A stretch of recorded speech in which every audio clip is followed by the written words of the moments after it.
Hello guys, welcome back to my YouTube channel. आज આપણે ભણીશું haematology.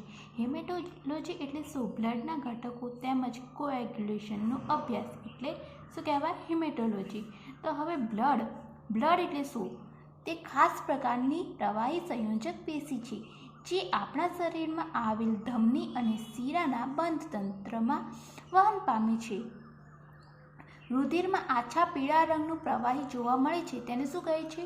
તેને પ્લાઝ્મા કહે છે। પ્લાઝમાની તથા તેમાં આરબીસી, ડબ્લ્યુબીસી અને પ્લેટલેટનું મિશ્રણ હોય છે।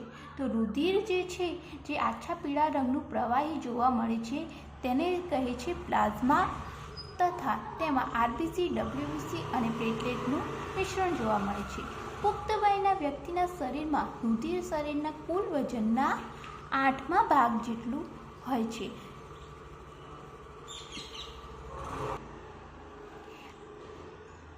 રુધિર શરીરના કુલ વજનના 8મા ભાગ જેટલું હોય છે।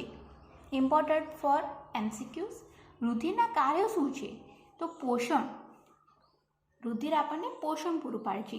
શોષાયેલા ફેટી એસિડ, મોનોસેકેરાઇડ અને એમિનો એસિડને એક જગ્યાએથી બીજી જગ્યાએ પહોંચાડવાનું કાર્ય કરે છે। દરેક અંગો સુધી પહોંચાડીને પોષણ પૂરું પાડે છે।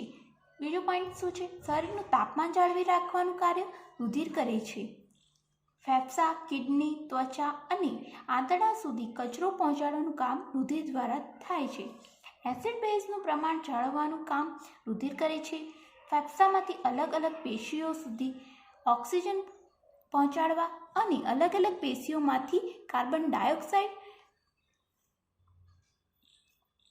ડાયોક્સાઇડને ફેફસા સુધી લઈ જવાનું કાર્ય રુધિર કરે છે। ચયાપચયની પ્રક્રિયાને અંતે ઉત્પન્ન થતા પોષક દ્રવ્યોની હેરફેરનું કાર્ય રુધિર કરે છે। દૂષિત રોગો સામે એન્ટીબોડી તથા દૂષિત રોગો સામે રક્ષણ કાર્ય કરે છે। શરીરમાં પાણીનું પ્રમાણ જાળવે છે। રક્તસ્રાવ દરમિયાન રુધિર ગંઠાવાની ક્રિયા કરે છે।